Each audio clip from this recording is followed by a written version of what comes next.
Bonjour, bienvenue à tous. Nous sommes très heureux de vous recevoir pour ce nouveau webinaire, un webinaire un peu spécial cette fois-ci. Comme vous le savez, l'an dernier, alors que nous étions en pleine crise sanitaire, nous avons organisé une collecte inédite pour un projet solidaire.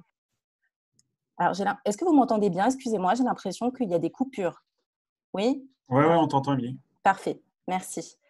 Donc, je vous le disais, l'année dernière, nous avions déjà organisé une collecte inédite pour un projet solidaire auprès de la Croix-Rouge française afin d'aider les plus démunis face à la crise que nous vivions. Grâce à vous, nous avions récolté près de 30 000 € et rien que pour ça, on vous remercie. Nous vous avions déjà remercié et c'est aussi aujourd'hui l'occasion pour vous remercier à nouveau. Cette année, la crise n'est pas finie. On le sait, malheureusement, on voit le bout du tunnel, mais il y a encore beaucoup d'actions à faire. Mais il y a aussi d'autres causes qui nous tiennent à cœur et c'est pour ça qu'on a voulu organiser, en tout cas renouveler notre partenariat avec la Croix-Rouge et cette fois-ci pour aider les mineurs en exil non accompagnés. Rien de mieux qu'inviter des hommes et des femmes du terrain pour vous en parler. Donc aujourd'hui, j'ai l'honneur de recevoir Vittoria Logrippo, coordinatrice du programme d'accompagnement des réfugiés et demandeurs d'asile à la Croix-Rouge. Bonjour Vittoria. Bonjour à toutes et tous. J'ai également avec moi Florent Clouet, responsable de la coordination de l'accompagnement des personnes migrantes à la Croix-Rouge. Bonjour Florent. Oui, bonjour à tous, enchanté. J'ai également aujourd'hui avec moi Thibaut Dutheil, responsable des partenariats à la Croix-Rouge française. Bonjour Thibaut. Bonjour à tous, enchanté.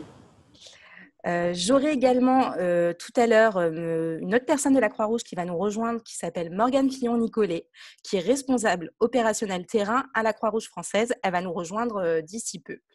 Et je suis là, j'avais coupé ma caméra. Ah, bonjour Morgane. Bonjour. Et enfin, David Elmouchi, que vous connaissez, cofondateur de Club Funding et président de Club Funding Asset Management. Bonjour à tous. Bonjour David. Alors, ce que je vous propose avant de commencer, c'est de vous expliquer un petit peu comment ça va se passer. Aujourd'hui, on vous propose un webinaire interactif. Donc, Florent, qui est avec moi, va nous faire une petite présentation et à un moment donné, vous allez pouvoir répondre à des questions en live, en direct. Donc, n'hésitez pas à avoir votre portable avec vous parce que c'est comme ça que ça va fonctionner aujourd'hui. Bien entendu, et contrairement à d'habitude, vous pouvez nous poser des questions, mais cette fois-ci en ligne. D'habitude, c'est par email. Cette fois-ci, c'est en ligne. Donc, vous avez une petite rubrique en bas de votre écran qui s'appelle Q&R. Et donc là, vous pouvez poser directement vos questions si vous en avez. Avant de commencer officiellement ce webinaire et de laisser et donner la parole à nos invités de la Croix-Rouge, je te laisse la parole peut-être David Elmouchi, si tu veux peut-être parler de ce partenariat qui nous tient à cœur chez Club Funding. Ouais, écoute, merci beaucoup Émilie. Merci à toute l'équipe de la Croix-Rouge française qui est avec nous, Thibaut, Florent, Vittoria et Morgane.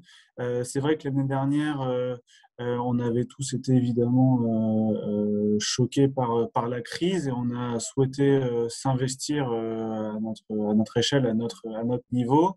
Et on avait pu interagir avec la Croix-Rouge et organiser une collecte de dons qui avait plutôt bien marché puisqu'on avait collecté 30 000 € auprès d'une centaine on va dire investisseurs, parce que ce sont des membres de notre communauté, hein, on est une société d'investissement.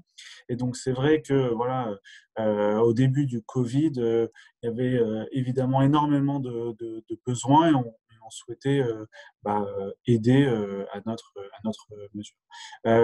Et donc, cette année, on a souhaité renouveler cette initiative. On va, j'espère, le faire chaque année.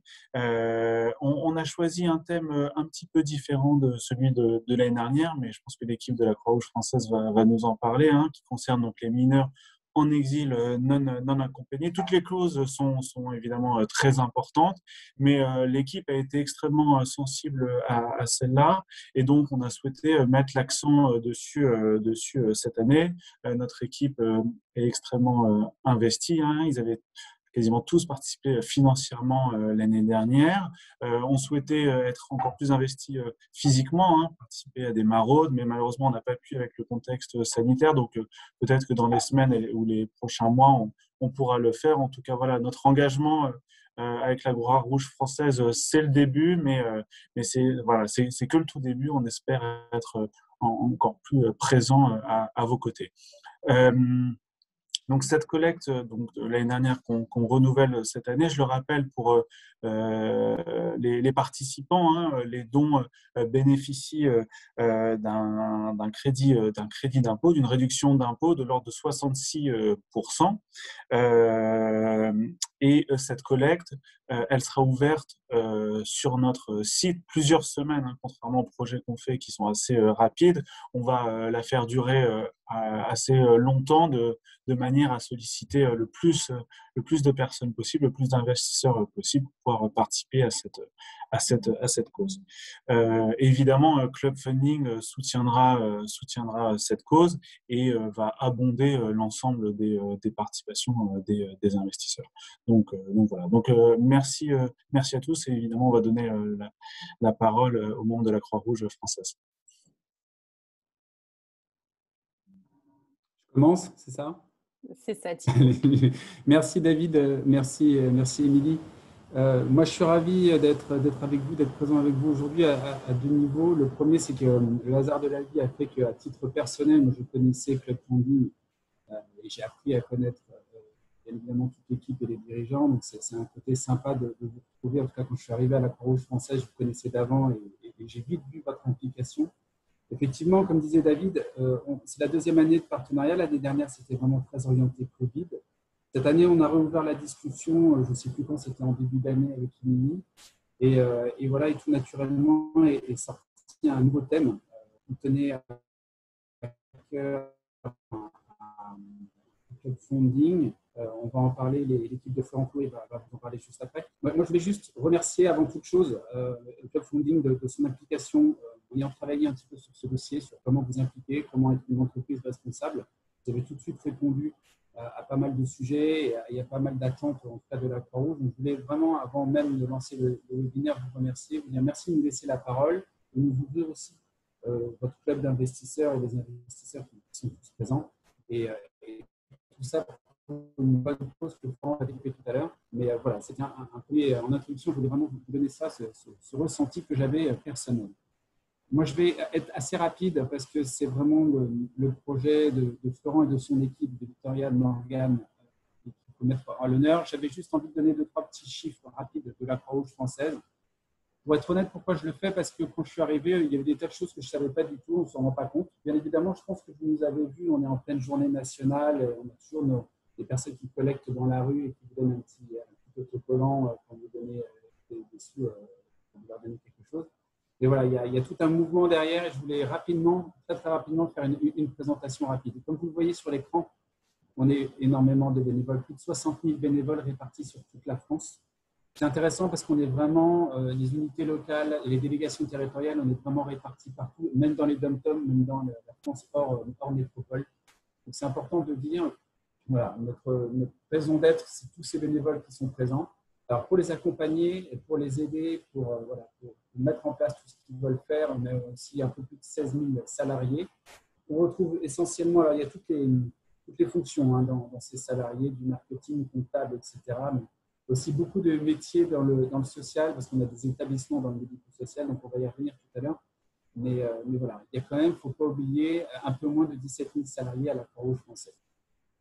On a 577 établissements. C'est quoi ces établissements? Parmi tous nos établissements, on a des hôpitaux, des crèches, des EHPAD. On a souvent parlé des EHPAD, mais il n'y a pas que l'État qui en possède. Nous aussi, nous en avons, qui ont été mis eux aussi à rude épreuve l'année dernière.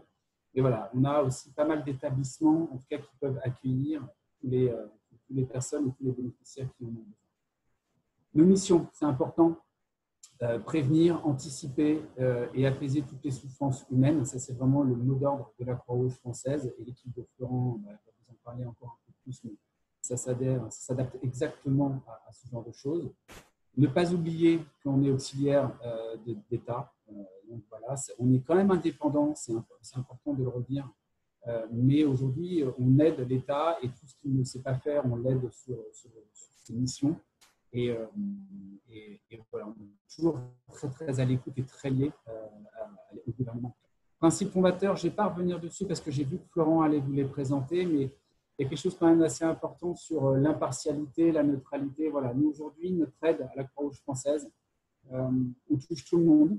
On ne veut pas savoir qui a raison, qui a tort, d'où vient le conflit, à cause de qui. Nous, vraiment, un des principes même de la Croix-Rouge française, c'est qu'aujourd'hui, on est ouvert à tout le monde et on donne le même niveau d'aide, de secours, de support à n'importe qui, sans vraiment avoir des notions de race, de pays, de guerre, de conflit.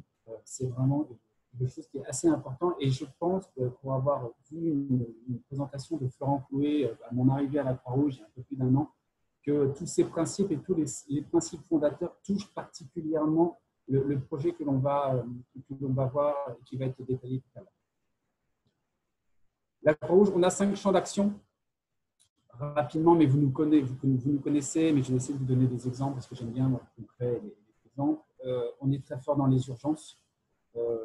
Tempête Alex de l'année dernière, c'est très clairement nos équipes qui sont détachées sur place. Je reviens sur les unités locales et les délégations territoriales qui se retrouvent un peu partout sur toute la France. Bon, ben voilà, elles ont été mobilisées, on l'a vu dans l'actualité, elles ont été tout de suite mobilisées. On est aussi, vous nous voyez aussi sur les opérations de secourisme. On est toujours dans les grandes manifestations, à titre d'exemple, hein, on ne fait pas que ça, mais à titre d'exemple, il y a toujours dans les grandes manifestations, dans les concerts, ça fait longtemps qu'on n'a pas vu, il y a toujours une équipe de la Croix-Rouge qui est toujours présente afin de, si jamais il y a un souci, si jamais on est tout de suite présent et on peut vite intervenir. Le deuxième champ d'action, c'est un peu le plus large, c'est les actions sociales. Alors, plein de thèmes qui passent par ce thème, notion d'action sociale. Entre l'inclusion numérique, entre les dons de vêtements, entre les banques alimentaires, parce qu'on en fait aussi des banques alimentaires, l'insertion professionnelle par le numérique ou par la protection des familles et des enfants. Voilà, c'est tout ce thème-là et on a énormément de projets en interne qui touchent une action sociale de manière globale.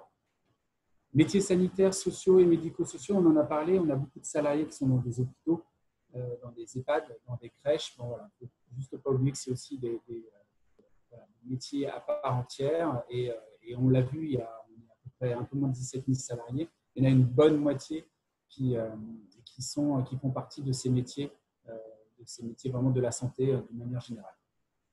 Formation, c'est nous qui délivrons les formations, alors parfois professionnelles, parfois personnelles. Enfin, il y a des formations diplômantes que nous délivrons, c'est tous les premiers secours, c'est tous les gestes qui sauvent. À un moment, on en a beaucoup parlé. Mais tout ça, c'est la Croix-Rouge, une partie de la Croix-Rouge qui le délivre. Et ça fait partie d'une rentrée aussi de fonds, hein, parce qu'on revend cette formation aux entreprises, au grand public.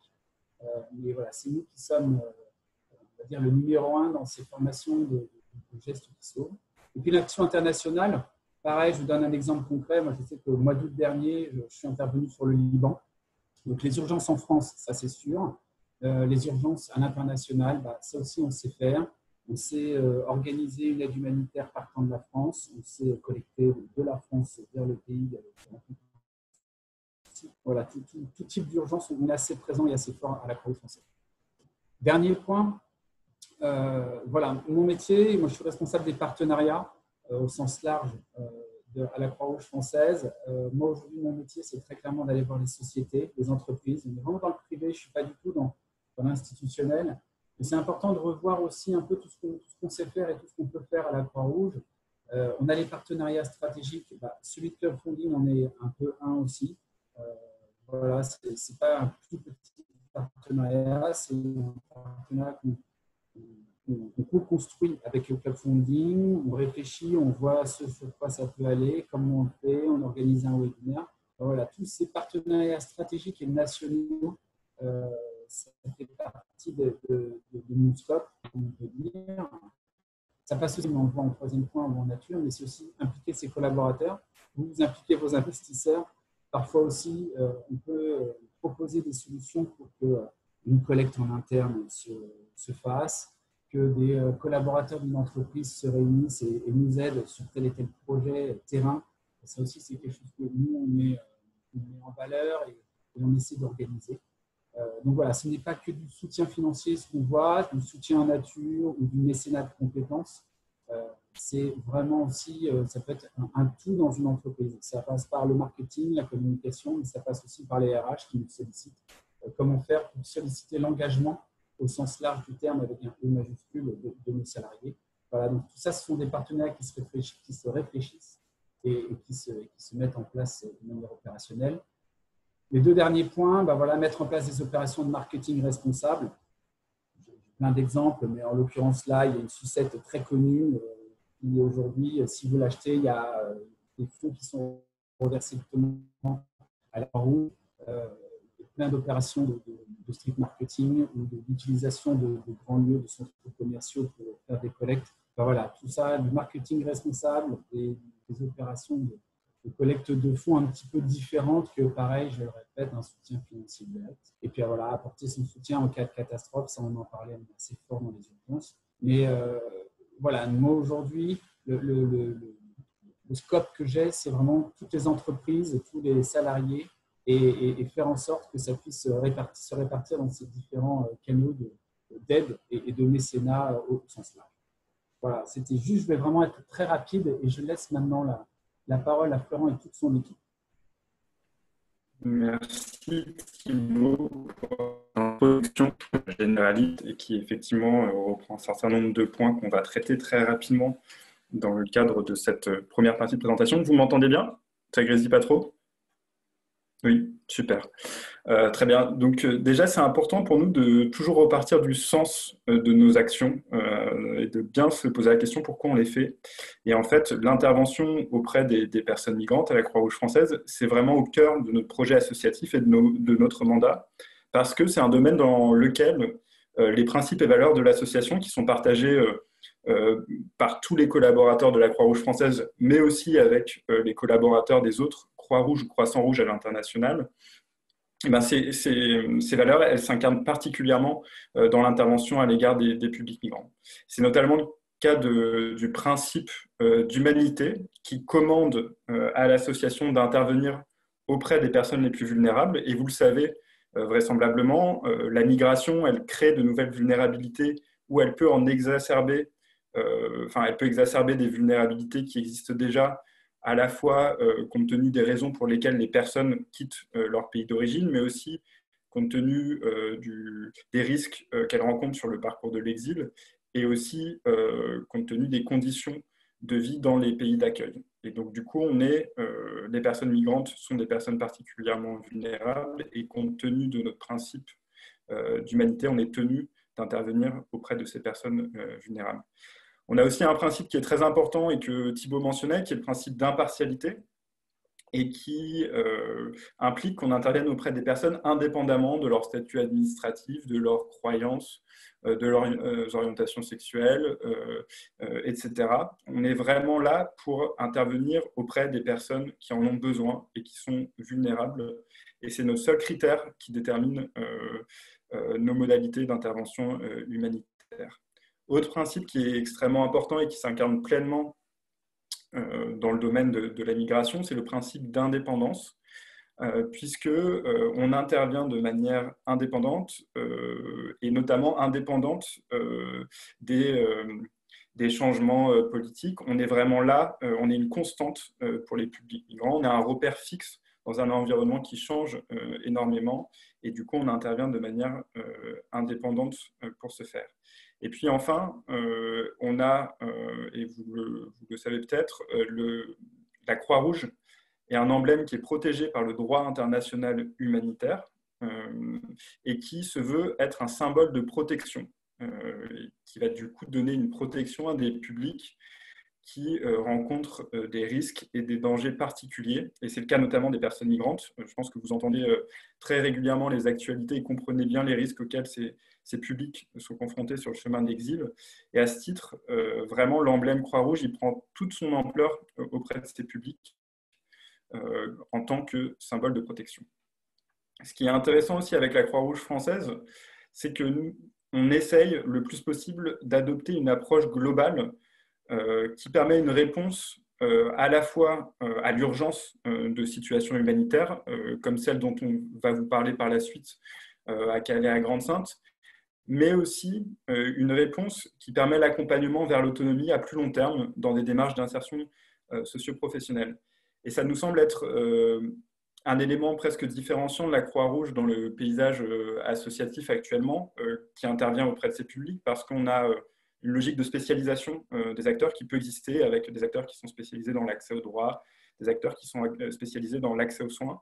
Et nous, notre absence de spécialisation, finalement, est un atout pour construire vraiment des parcours cohérents qui permettent d'accompagner les publics vers l'autonomie. Pareil, on n'a pas de spécialisation au regard des publics qu'on accompagne. On accompagne aussi bien des enfants, dont on va vous parler par la suite, mais aussi des majeurs des isolés, des femmes, des familles, etc. On est très attaché, dans le cadre de nos interventions, à favoriser la participation des publics qu'on accompagne, parce que pour nous, c'est aussi un moyen de leur donner la capacité ensuite pour s'insérer durablement dans la société. Et enfin, le vrai atout de la Croix-Rouge française, et j'ai commencé à le mentionner, c'est vraiment notre appartenance à un mouvement qui est présent dans plus de 190 pays, soit directement, soit indirectement, au travers d'autres sociétés nationales, ce qui nous permet d'être présents tout au long du parcours de l'exil, et donc d'intervenir auprès des mêmes publics vulnérables, que ce soit dans leur pays de départ, dans les pays de transit ou dans les pays d'arrivée. Et ça, c'est unique au niveau du mouvement associatif, et ce qui fait vraiment la plus-value de la Croix-Rouge française, notamment pour mener certaines activités. Je ne vais pas nécessairement les détailler aujourd'hui, mais on a une activité qu'on appelle statutaire, parce que toutes les sociétés nationales de la Croix-Rouge et du Croissant-Rouge sont obligées de la mettre en œuvre, qui s'appelle le rétablissement des liens familiaux, et qui permet de retrouver des proches dont on a perdu la trace, dont des membres de leur famille ont perdu la trace. Donc pour résumer, en gros, c'est vraiment un domaine dans lequel nos principes et valeurs s'incarnent pleinement, et dans lequel la Croix-Rouge a un positionnement qui est vraiment différenciant, à la fois compte tenu de sa présence tout au long du parcours de l'exil, à la fois du fait de sa non-spécialisation qui permet cet accompagnement global dont je parlais, à la fois parce que c'est un emblème, un des rares emblèmes qui est connu par les personnes migrantes qui arrivent sur le territoire national, et enfin parce que c'est vraiment on est vraiment une association qui prône la neutralité dans un paysage associatif qui peut être perçu, en tout cas par certains, comme militant. Nous, on est vraiment là, et Thibault l'a rappelé, avec un principe de neutralité. Voilà pour ce qui concerne globalement notre intervention auprès des publics migrants, pour donner un peu le sens de notre intervention qu'on va maintenant détailler. Alors on va vous faire travailler, on va vous faire participer désormais. On va passer sur un petit quiz pour tester un peu vos connaissances. Alors ça va être un quiz assez rapide, mais qu'on va animer avec Victoria qui est présente. Donc je vais essayer de partager le lien. Il faut que vous alliez sur kahoot.it, et je vais vous donner tout de suite le numéro qui va vous permettre de vous connecter au quiz. Si je parviens à partager l'écran. Voilà. Est-ce que vous voyez bien l'écran? Oui, super. Et donc, normalement, quand vous arrivez sur l'interface, on va vous demander un code PIN qui est affiché ici. Donc, c'est 606 448. Et c'est ce code qu'il faut pour pouvoir se connecter. Voilà, donc, progressivement, les noms que vous allez enregistrer vont apparaître sur l'écran. Vérifiez bien que vous êtes connecté et enregistré.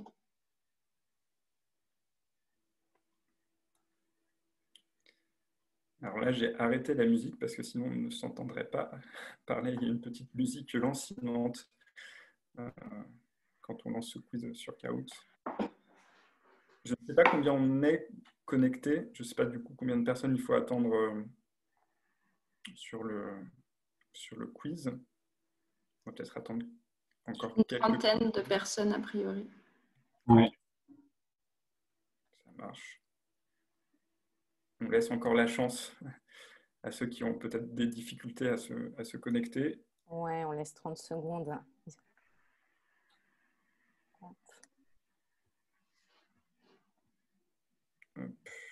N'hésitez pas à nous le signaler via les questions et réponses si vous avez des difficultés. Bon. On va pouvoir y aller, Florent, je pense. On peut considérer que c'est parti. Ouais. Alors, on va démarrer. Voilà, ce quiz est assez général, donc on va vous poser quelques questions à propos du projet qu'on va vous présenter par la suite. Victoria, je te laisse la parole. Alors, la première question que vous voyez s'afficher, donc je vais vous donner 4 situations et parmi ces personnes, on va vous demander de nous dire lesquelles sont considérées comme mineures. Alors, la première situation, c'est celle de Safi, qui a 19 ans, qui est d'origine afghane. Il vit sur un campement dans les Hauts-de-France et tente de passer illégalement en Angleterre. Il est accompagné de son cousin et d'un ami. La seconde situation, c'est celle de Marianne, qui a 15 ans, qui est congolaise. Elle vit seule dans un squat en France. Elle a encore quelques échanges téléphoniques avec sa mère biologique, qui vit elle aussi en France. Chat, lui, a 16 ans, il est irakien. Il vit sur un campement d'exilés et tente de passer illégalement en Angleterre. Ses parents sont en Irak, il est accompagné par son oncle maternel. Adèle a 13 ans, il est iranien, il est hébergé chez un adulte. Ses parents sont en Iran. Il faut désormais sélectionner la bonne réponse, entre là où les bonnes réponses.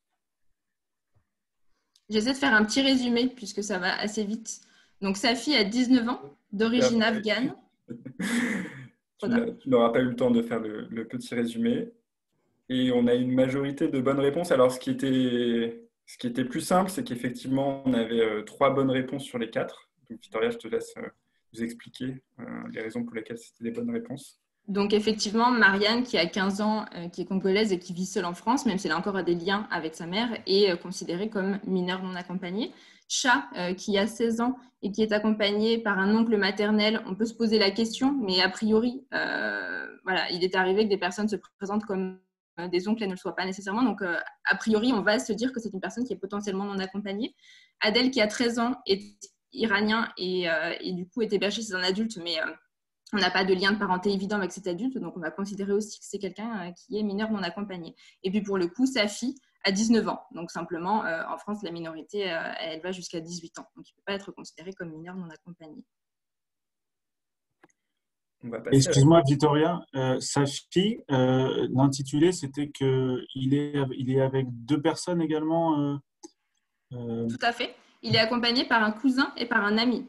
Ah oui, mais tu ne nous avais pas dit l'âge ou la situation. Ouais. Alors si, mais très très vite. Ah, ok, ça marche. Sachant que s'il est accompagné, là je précisais d'un cousin et d'un ami, si le cousin et l'ami sont mineurs eux aussi, il va potentiellement être considéré, voilà, ils peuvent être considérés comme mineurs non accompagnés également. Mais effectivement, plus à 19 ans. Ça marche. On passe à la deuxième question. Quel pourcentage de mineurs déclarent avoir subi des violences sur le parcours de l'exil? Est-ce que c'est environ 20%? Est-ce que c'est environ 40%? Est-ce que c'est environ 70%? Ou est-ce que c'est environ 90%? Donc, je vous laisse sélectionner la réponse qui vous semble la plus pertinente. Et la réponse est 90%. C'est extrêmement élevé. Alors, c'est un chiffre qui provient d'une enquête qui a été réalisée par Médecins sans frontières auprès des mineurs non accompagnés à Paris, donc qui n'est pas nécessairement, à partir de laquelle on ne peut pas nécessairement faire une inférence statistique. Néanmoins, ça nous donne une idée sur l'ampleur du phénomène de violence chez ces mineurs non accompagnés et ces enfants. C'est un public qui, on le sait, est considéré comme extrêmement vulnérable, qui est à la merci des réseaux, des différents types de réseaux. C'est du coup des enfants qui subissent à la fois des violences qui peuvent être physiques, des violences qui peuvent être sexuelles et des violences qui peuvent être psychologiques, avec, vous devez le savoir, un phénomène d'emprise qui est développé à leur égard. Et ces violences, elles peuvent se coupler avec des phénomènes d'exploitation ou de traite des êtres humains. Donc, on est vraiment sur des cas extrêmement inquiétants. Ce qui est difficile, c'est qu'actuellement, on assiste à une restriction de ce qu'on appelle les voies légales d'accès au continent européen ou même au Royaume-Uni. Et du coup, ces enfants-là ont de moins en moins la possibilité de solliciter des voies sûres pour pouvoir arriver au Royaume-Uni et du coup vont tenter de traverser par tous les moyens la frontière franco-britannique. Ces situations de violence, elles détruisent totalement ces enfants-là et du coup vont avoir des impacts sur le long terme, à la fois sur l'état psychologique des personnes, mais aussi sur la construction de la personnalité de ces enfants, dans une période, on sait, qui est clé pour le développement des enfants. Et du coup, ça peut avoir comme conséquence à la fois des états dépressifs, du mutisme, du stress post-traumatique, mais aussi, on l'a vu aussi chez certains publics, le développement de phénomènes d'addiction. Donc, on est vraiment sur des publics extrêmement fragiles qu'il nous convient d'accompagner. On fait Du coup, Laurence est passée en tête du classement, suivi de I Love Club Funding, puis Laurie, qui est sur la 3e place du podium. 3e question. Combien de temps en moyenne les exilés présents sur le littoral ont-ils passé sur le chemin de l'exil? Est-ce que c'est moins d'1 an, entre 1 an et 2 ans, entre 2 et 3 ans ou plus de 3 ans? Quand on parle de littoral, c'est le littoral des Hauts-de-France. Donc c'est la frontière franco-britannique, principalement Calais et Grande-Synthe.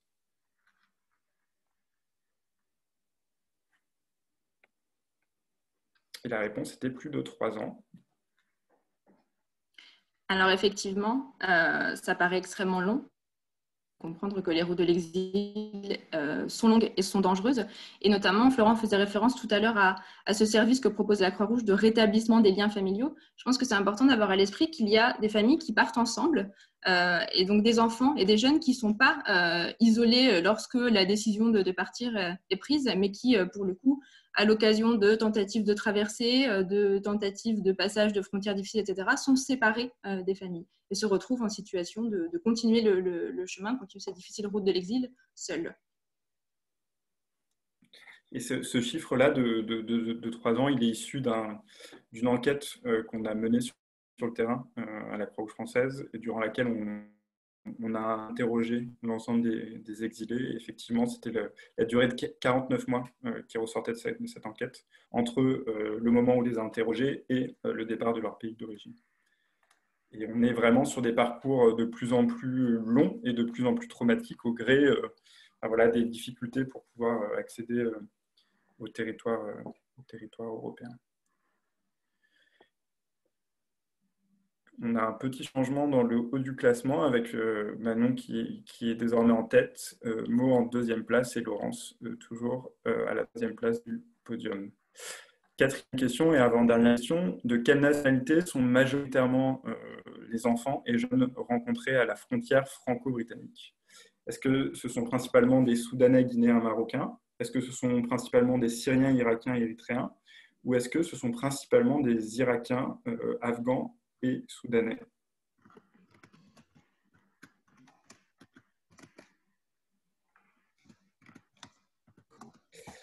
Et la bonne réponse était la réponse jaune, avec une majorité d'enfants qui viennent soit d'Irak, soit d'Afghanistan, soit du Soudan. Donc on le voit, on est vraiment sur une population qui vient de pays en crise.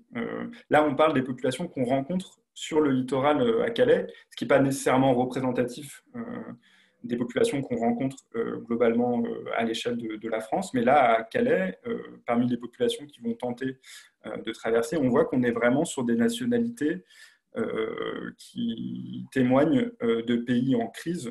Comme on sait, là, notamment en Irak, c'est principalement des Kurdes qui viennent d'Irak et qui souhaitent échapper à l'ensemble des persécutions dont ils font l'objet dans leur pays.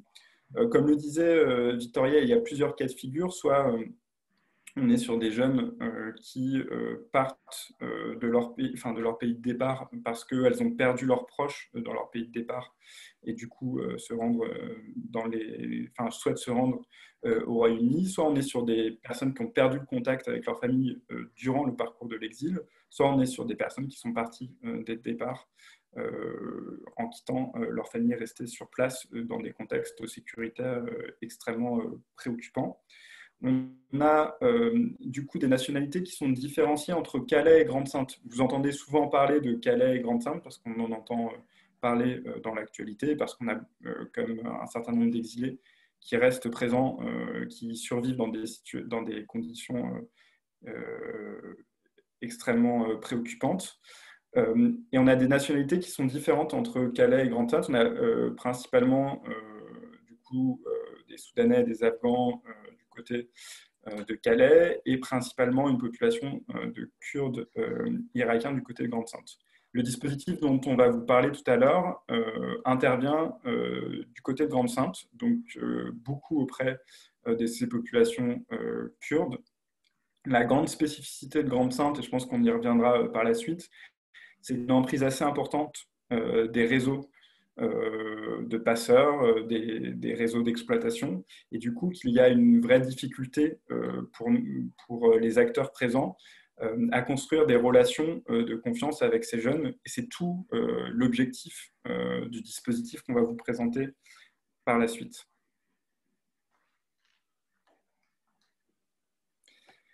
Et dernière question. Alors, Imran a 15 ans, il est kurde d'Irak, il est considéré comme mineur non accompagné parce qu'il a moins de 18 ans et ses parents ne sont pas présents sur le territoire. Quels sont ses droits? Est-ce qu'il a droit à un hébergement pour mineurs, de demander l'asile, d'aller à l'école, d'obtenir une couverture sociale?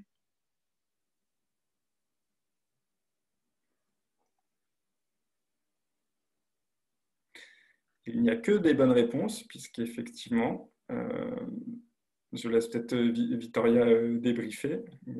Oui, et simplement préciser que les mineurs en France sont considérés comme ayant des droits à la protection et que donc sans nécessairement avoir à s'insérer dans une démarche de demande d'asile ou avant même d'entreprendre une quelconque demande de régularisation, ces droits sont censés pouvoir être appliqués. Donc ils ont droit à la protection, ce qui veut dire une mise à l'abri, donc évidemment un hébergement, ils ont droit à l'éducation, ils ont droit de fait à demander et avoir des facilités pour demander la régularisation et à obtenir des droits sociaux et une protection en santé et protection sociale. Tout ce que vient de dire Victoria, du coup, s'applique aux mineurs non accompagnés, parce qu'on considère qu'ils sont dans une situation de danger et qui relèvent du coup de l'enfance en danger. Et on le dit généralement comme ça, c'est-à-dire que ces mineurs non accompagnés sont d'abord enfants avant d'être migrants, c'est-à-dire qu'ils relèvent du droit de protection de l'enfance avant de relever du droit des étrangers. Et ça, c'est prévu à la fois au niveau des textes nationaux, mais aussi européens. La primauté du statut d'enfant sur celui de personnes migrantes pour des jeunes, enfin des enfants, donc des mineurs qui sont en situation de danger. Et tout mineur non accompagné est considéré comme étant dans une situation... Voilà, donc leurs droits sont exactement les mêmes que les droits des enfants nés ou résidant sur le territoire français. Voilà, donc on va simplement vous présenter rapidement, enfin, je ne sais pas si déjà vous avez quelques questions concernant la présentation. Alors, pour l'instant, je ne vois pas de questions, mais comme je vous le disais en introduction, vous pouvez en poser directement en passant par les petites bulles qui se trouvent en bas à droite. Je crois qu'on n'a pas de questions pour le moment, donc on peut enchaîner. Oui, je pense que les questions vont arriver quand on va comprendre un petit peu votre intervention dans ce process, en fait. Très bien. Super. Bah, du coup, on va... Et à Morgane. Oui, alors du coup, Florent le disait déjà, la Croix-Rouge intervient donc de façon complètement indépendante et depuis plus de 5 ans maintenant auprès des publics exilés sur le littoral des Hauts-de-France, donc aussi bien sur Calais que Grande-Synthe qui concentre les principaux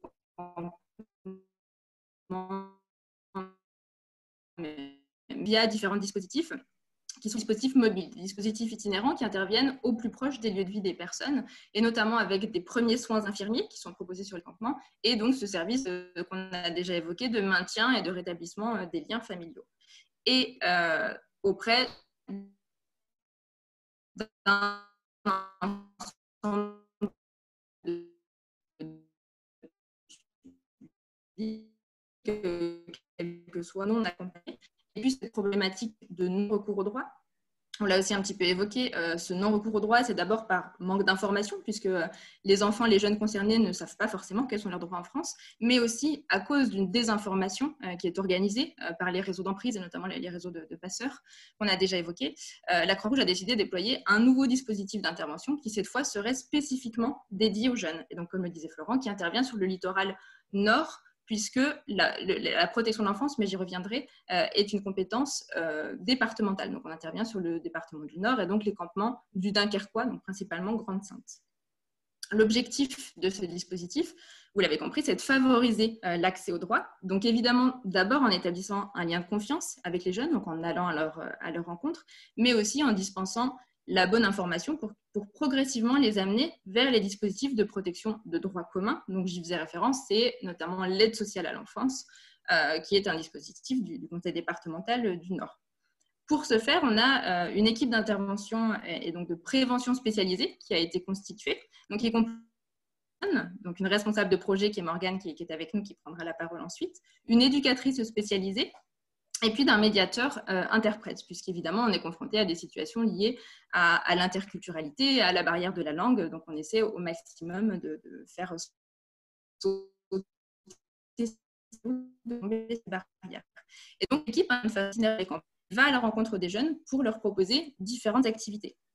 Donc, on va détailler, si tu veux bien, Florent, passer à la slide suivante, ces différentes activités. Alors, la première qui est absolument nécessaire, donc, c'est d'organiser des maraudes exploratoires. Donc, on intervient sur 4 journées dans la semaine avec des maraudes qui permettent de repérer dans un premier temps les lieux de survie, de repérer les jeunes. Peut-être vous préciser aussi qu'on est face à des personnes qui sont encore en mouvement. L'objectif est celui de traverser et de passer au Royaume-Uni. Alors, bien souvent aussi par manque d'informations, parce qu'ils ne connaissent pas quelles sont les possibilités, quels sont les droits en France.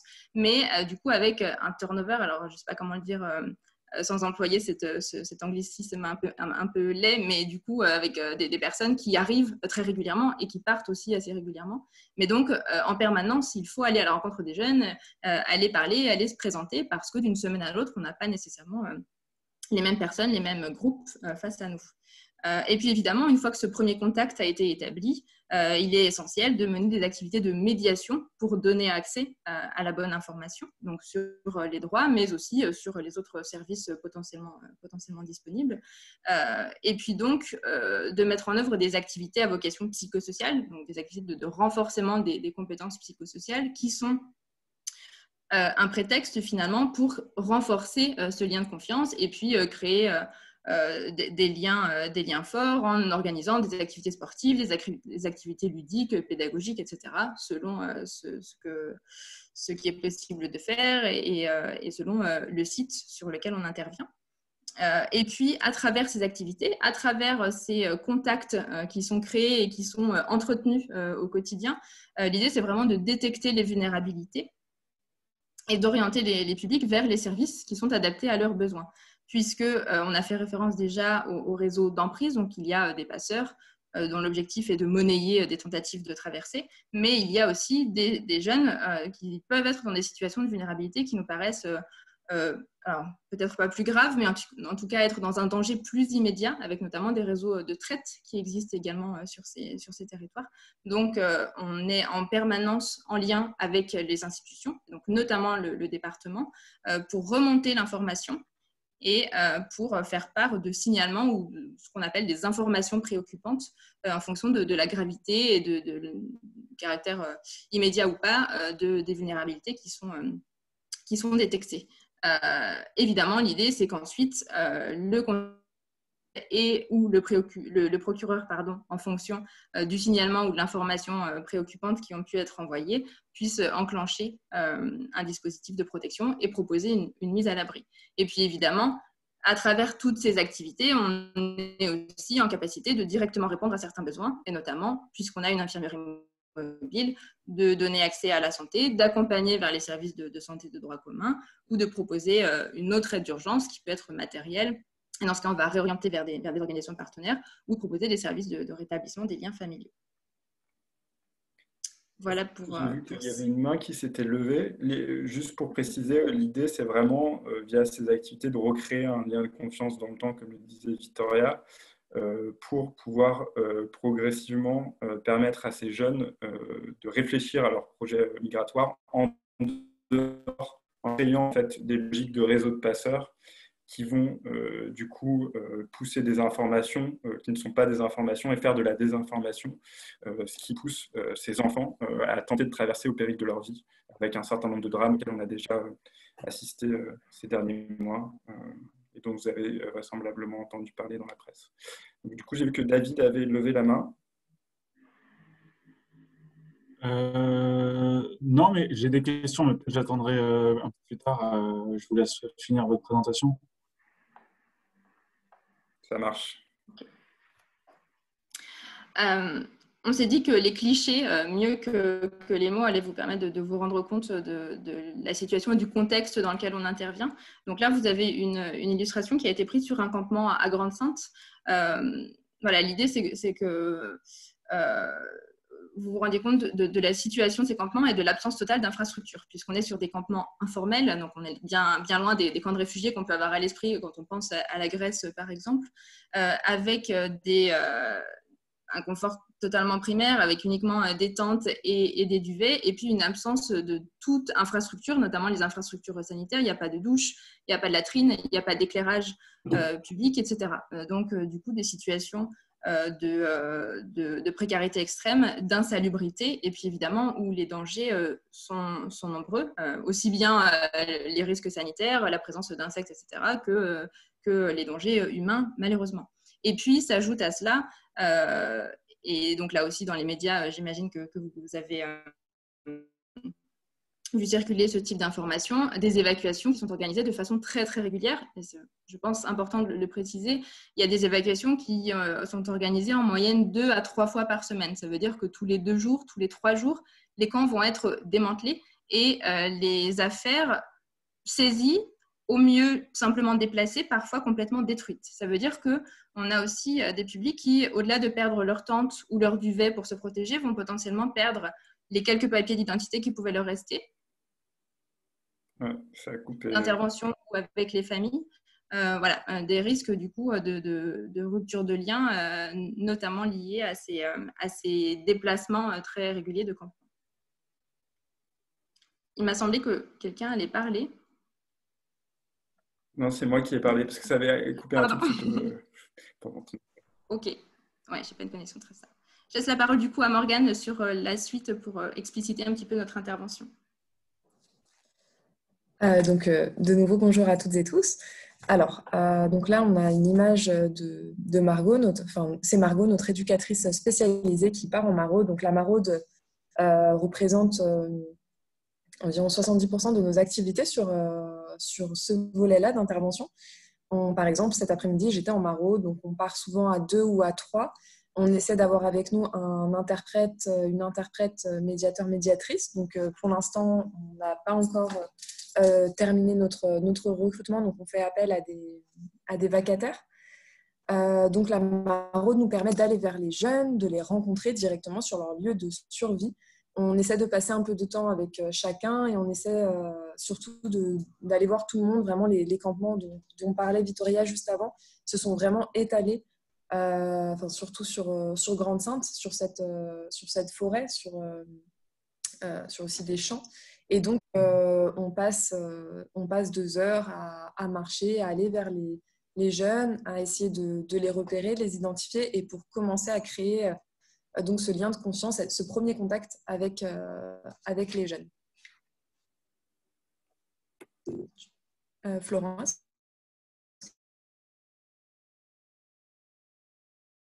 peut passer. J'utilise beaucoup l'activité sportive qui intéresse beaucoup les jeunes et qui nous permet vraiment de créer un lien, de créer ce lien de confiance. Mais on utilise aussi les jeux de cartes, les jeux un peu plus interactifs et ludiques. Et donc, on a un peu deux modes de fonctionnement. Donc, on a toujours un sac à dos avec nous avec plein de jeux à l'intérieur, que ce soit des ballons ou des jeux de cartes, un Juggle Speed, un Uno. Et quand on passe sur les campements, ça nous permet souvent de créer ce lien en fait avec les jeunes, parce que parfois, quand on arrive, donc bien sûr, on ne peut pas directement et ouvertement dire qu'on est là pour informer, donner la bonne information aux jeunes et les orienter vers la protection de l'enfance, tout simplement parce qu'à proximité, il y a des adultes. Souvent, ces jeunes sont sous l'emprise de ces adultes. Parfois, ce sont des adultes qui font partie du réseau de passeurs, qui organisent les traversées. Et donc, en fait, on se mettrait nous en danger, mais aussi le jeune en explicitant clairement nos activités, nos objectifs. Du coup, le jeu permet vraiment de créer un flou et de créer donc, cette conscience avec les jeunes, mais aussi avec les adultes qui les entourent. Et donc, quand on est en maraude, on dit aux jeunes qu'on est là pour faire des activités, pour leur faire passer un temps un peu plus chaleureux, ce qui est aussi bien sûr vrai.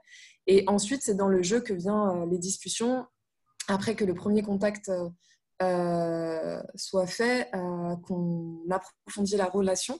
Là, on va pouvoir délivrer des informations, des bonnes informations. Parce que souvent, c'est très délicat de le faire quand on est sur les campements, à proximité des adultes. Et donc, comme je vous le disais, parfois, certains adultes font partie des réseaux de passeurs. Et donc là, bien sûr, on ne peut pas délivrer l'information de manière confidentielle. Donc voilà pour les activités. Donc, création du lien de confiance, ça permet vraiment de créer ce lien de confiance qui est primordial pour tout le reste, en fait, qui est vraiment la base de nos relations avec les jeunes. On échange aussi beaucoup par WhatsApp avec les jeunes qui nous écrivent quand ils sont en train de tenter les traversées. Parfois, on a des jeunes qui nous envoient des messages alors qu'ils sont dans le camion. Et donc, ça nous permet de passer beaucoup d'infos et notamment des conseils sur leur sécurité. Quand ils nous envoient des messages alors qu'ils sont dans le camion, on leur dit que vraiment, il faut garder la batterie et plutôt appeler les secours en cas de nécessité. On passe aussi pas mal d'infos puisqu'on sait que généralement, c'est eux qui... Enfin, déjà, c'est plus simple de traduire des infos qui sont délivrées par écrit. On sait que même si parfois des adultes... prennent les téléphones ou regardent les téléphones des jeunes, ça reste quand même un moyen assez confidentiel de partager l'information. Donc, on envoie des flyers en diverses langues. D'ailleurs, c'est aussi un gros travail qu'on a à faire de diversifier nos flyers, nos supports de communication, les traduire en diverses langues, donc le kurde, le perse, le pashto ou le dari, qui sont les langues parlées en Afghanistan, le pashto et le dari. Donc voilà pour la création du lien de confiance. Et je vais passer à la dernière slide. Enfin, Florence, si tu veux passer à la dernière slide.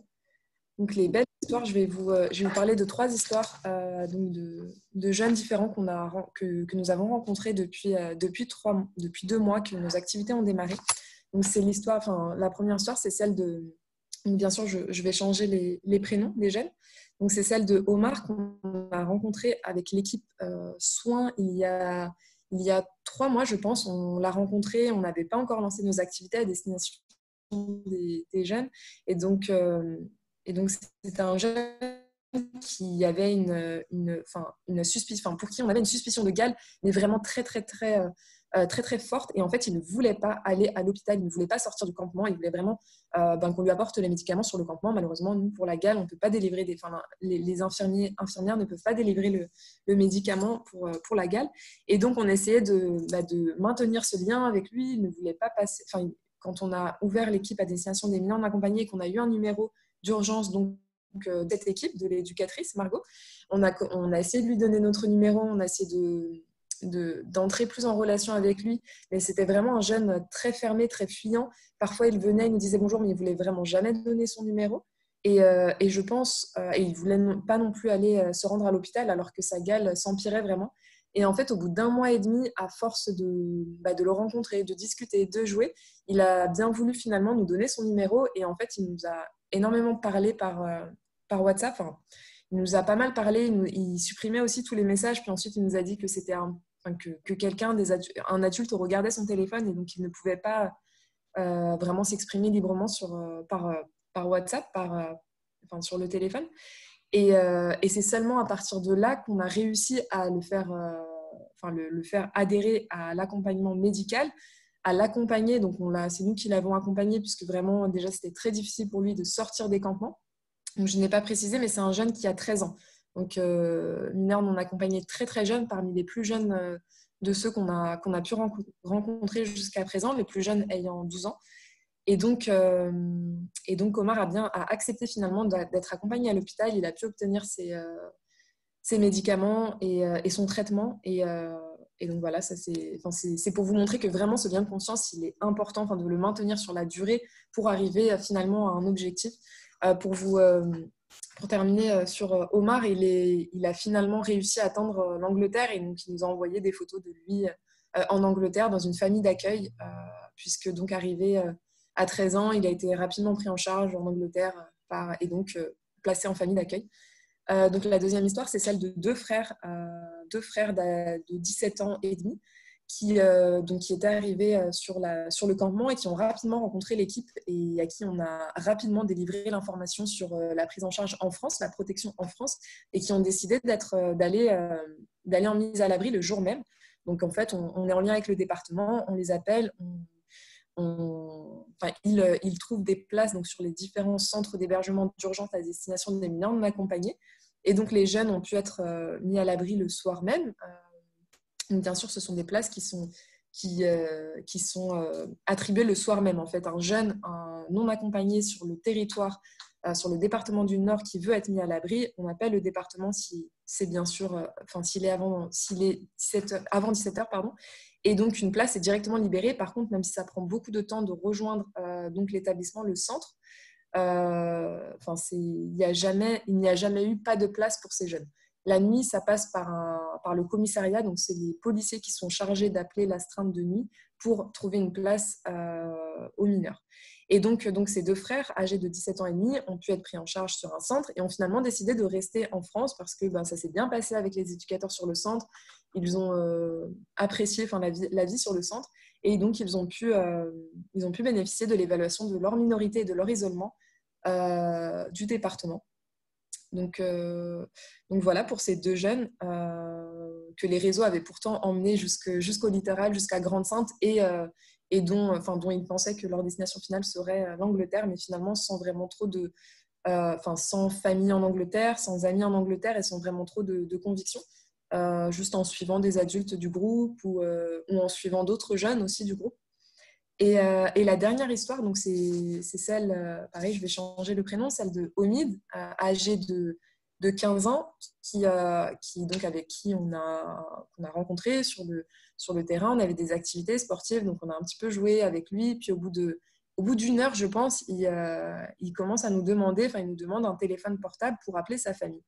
Et donc, on essaie toujours, quand il y a des demandes comme ça, même si nous, on ne peut pas répondre matériellement à ces demandes-là, on essaie de creuser, de voir, tu as besoin d'un téléphone, est-ce que tu as besoin d'appeler quelqu'un, est-ce que tu te sens en danger le soir, c'est pour ça que tu as besoin d'un téléphone. Et donc, il nous a dit qu'il avait besoin d'appeler sa famille, qu'il n'avait pas eu sa famille au téléphone depuis plusieurs semaines et que son passeur avait dit à sa famille qu'il était mort en mer. Et donc, c'était très important pour lui d'appeler sa famille et de les rassurer, de dire à sa famille qu'il était bien en vie. Et donc, on avait l'équipe, on l'a mis en relation avec l'équipe du RLF, Rétablissement des liens familiaux, qui était présent à ce moment-là, vers qui on l'a orienté. Donc, il a pu passer un appel à sa famille et il est resté 20 minutes au téléphone avec sa famille. Il avait le sourire jusqu'aux oreilles et il a été très reconnaissant de pouvoir appeler sa famille. Et en fait, c'est une demande qui est intervenue vraiment 1 heure après nos jeux, en fait, notre session jeu avec ce jeune-là. C'est vraiment des demandes qui ne surgissent pas tout de suite de chez ces jeunes. Et donc, la création du lien de conscience sur le moyen terme est vraiment très essentielle dans nos activités. Donc voilà, je vais m'arrêter là. Merci Morgane. Du coup, je vous propose qu'éventuellement on puisse prendre quelques questions s'il y a des questions par rapport aux activités qui ont été présentées. Alors, moi j'ai une question. Donc, vous avez parlé beaucoup de liens sociaux, du fait aussi que l'objectif numéro un de ces mineurs était de traverser la Manche. Est-ce que dans vos objectifs, il y a également que vous puissiez les aider à s'intégrer en France et faire en sorte qu'ils restent en France, qu'ils soient, tu as parlé de famille d'accueil, Morgane, voilà, est-ce que ça fait partie également de vos missions, de vos objectifs? Bien sûr, notre objectif principal, c'est de les ramener progressivement vers la protection de l'enfance en France. Et en fait, malheureusement, on est vraiment aux prémices de ce lien avec la protection de l'enfant. Donc, on travaille vraiment en lien étroit avec le département, avec la personne en charge des mineurs non accompagnés du littoral et de tout le département. Et donc, on essaie, les prémices, donc la première orientation, ça va être vers ces centres d'hébergement de mise à l'abri. Et donc, nous, on fait la promotion de ces centres, promotion, on donne la bonne information, ce qu'il y a sur ces centres. Sur ces centres, le jeune va pouvoir rien que se doucher, c'est super important pour lui. Et ça peut être ce premier lien en fait avec la protection de l'enfance. Et l'idée, c'est qu'ensuite, quand ils arrivent sur ces centres d'hébergement de mise à l'abri, les éducateurs sur place prennent le relais et donnent envie aux jeunes en fait de rester en France, l'informent sur ses droits. Donc nous, on fait vraiment la première information qu'il pourra avoir s'il décide de rester en France. Et donc, bien sûr, c'est un de nos objectifs. Après, malheureusement, pour garder ce contact et créer vraiment être dans une relation de confiance avec le jeune, on doit bien sûr le faire délicatement. On ne peut pas l'imposer. Le jeune, on respecte toujours son projet de vie. Mais parfois, il y a des jeunes qui nous disent n'avoir ni famille ni amis en Angleterre. Et bien sûr, là, on essaie de le questionner. On lui dit, mais est-ce que tu t'es posé la question? Tu sais que tu peux aussi rester en France, que tu seras protégé. Si tu as moins de 16 ans, tu pourras aller à l'école. Si tu as plus de 16 ans, tu pourras suivre une formation.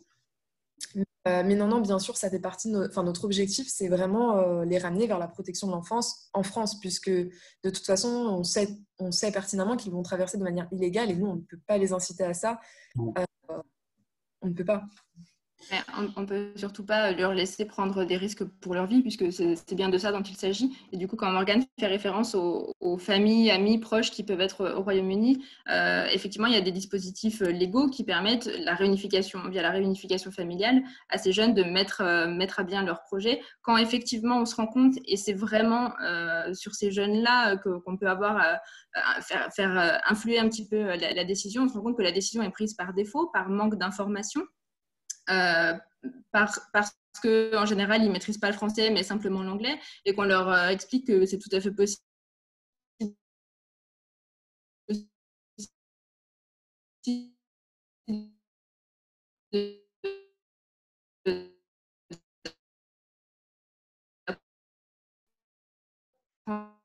le français. Déjà, tout intérêt à activer ce dispositif de réunification. J'avais une autre question. Bon, on a beaucoup parlé médiatiquement des grands camps, notamment le camp de Sangatte, son évacuation. Enfin voilà, je ne vais pas rentrer dans le politique, mais est-ce que vous avez montré des photos où ce n'était pas des camps aussi étendus, c'était plutôt des tentes dans des forêts où on le voit ici sur la photo. Est-ce que du coup votre travail il est plus difficile depuis que ces camps ont été évacués, que finalement il faut être à la recherche de ces personnes en difficulté?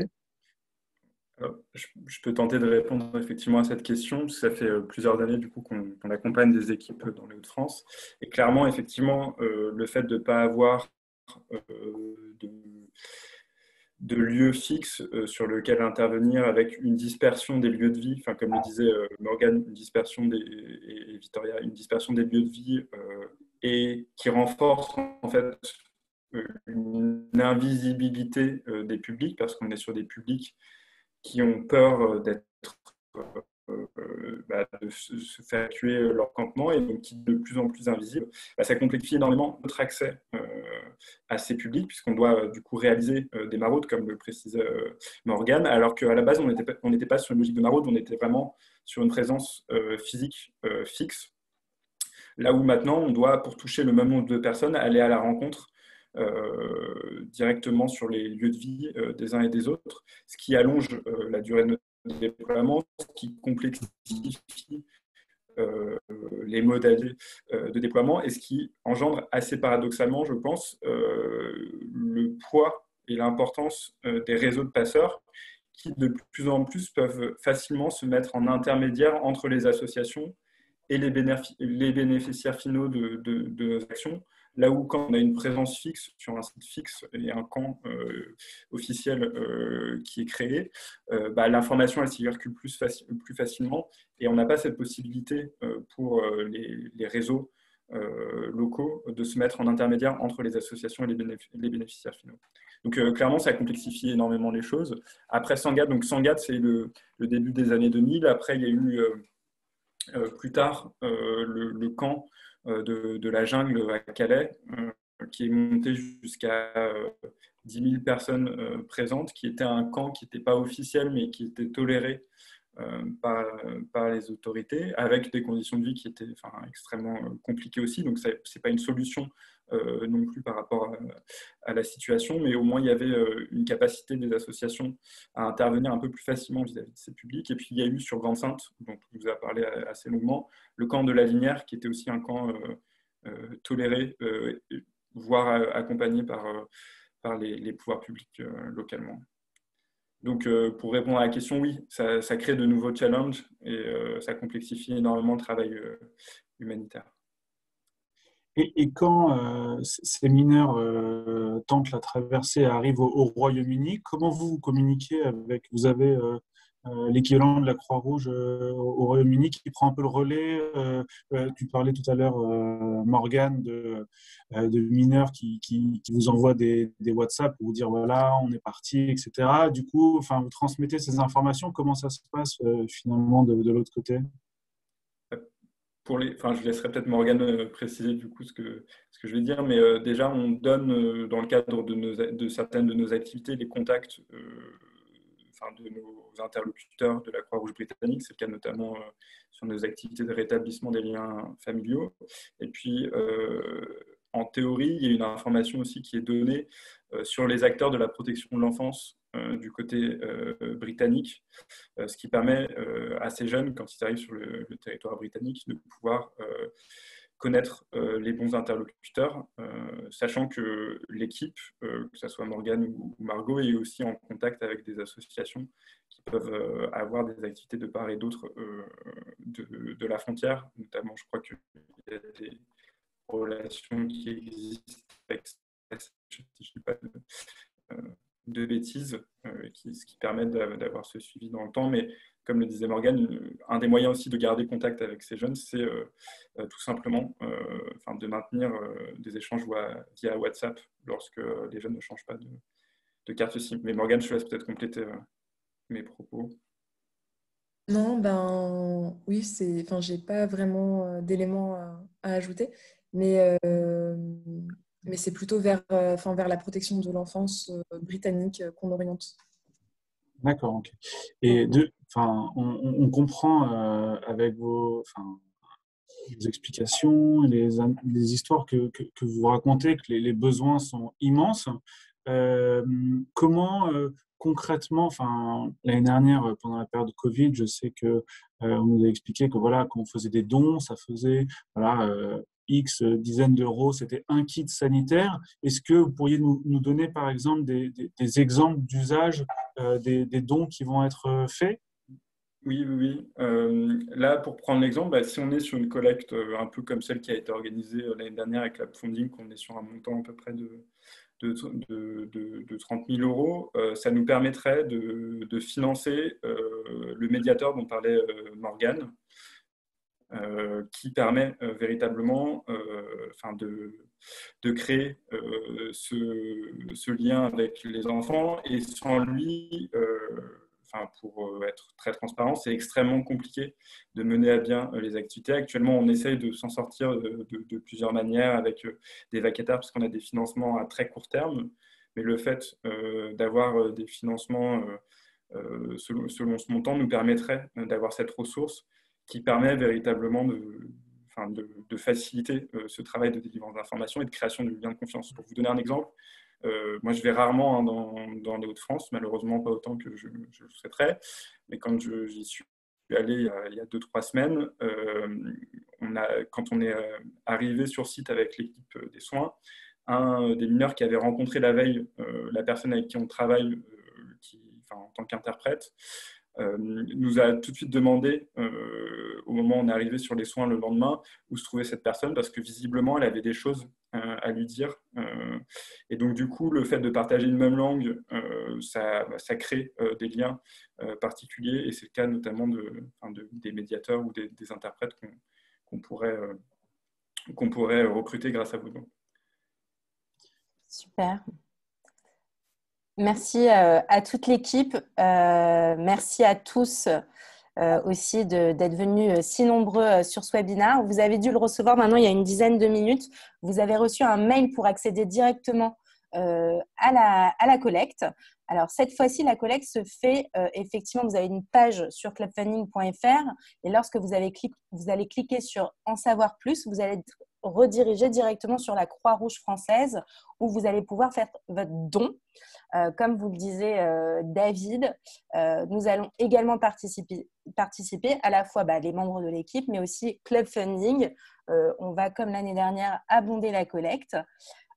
Au niveau des réductions d'impôts, David en a parlé. Si vous avez encore des questions, n'hésitez pas à contacter nos conseillers. L'équipe de Charles-Emmanuel, Maxence peuvent également vous renseigner là-dessus. En tout cas, vous avez compris, c'est une cause vraiment qui nous tient à cœur. Nous espérons que vous allez être très, très nombreux à participer à cette collecte. Certes, elle va durer dans le temps, mais vous avez bien compris, l'urgence, elle est maintenant, elle est immédiate.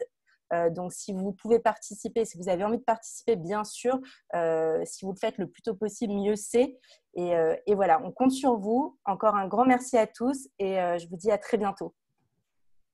Merci à vous. Merci à tous. Un grand merci.